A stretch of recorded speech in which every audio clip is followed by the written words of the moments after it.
માતાજી મિત્રો, સ્વાગત છે તમારું આજના મારા નવા બ્લોગ ની અંદર। આજે તો વહેલા હું આવી ગયો ઢોરા લઈને ખેતરમાં, અને આ બાજુ જુઓ કેવો વરસાદ ચડી રહ્યો છે। લાગે આજે તો ભૂક્કા બોલાઈ નાખશે।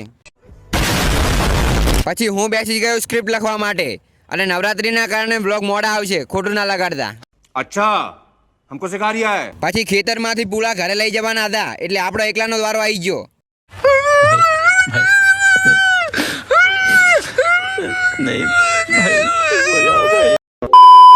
બધા પૂળા ટ્રેક્ટરમાં ભરી અમે હેડ્યા હવે ઘરે। વિડિયો ઉતારવામાં ડાળા ના વાગે, ના કે તારા મમરા ભરાઈ જાય। ઘર ભેગું થાને ભાઈ।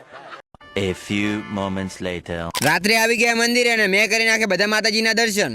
પછી મને મળી ગયો મારો જીગરી ભાઈબંધ, કેટલા દિવસ પછી આજે ભેગો થયો છે બોલો। આ ભોપી અને કિશુની જેમ જો નોનપણમાં રમ્યા હોત ને, તો આજે ખૂણામાં ઉભા રહેવાના દાડા ના આવો તમારે। અને મળી ગયા આપણને આ ભાઈ, મને કે તમારા બ્લોગ હું રોજ જોઉં છું, મને પણ બ્લોગમાં લેજો। મેં કીધું આવી જો હડો।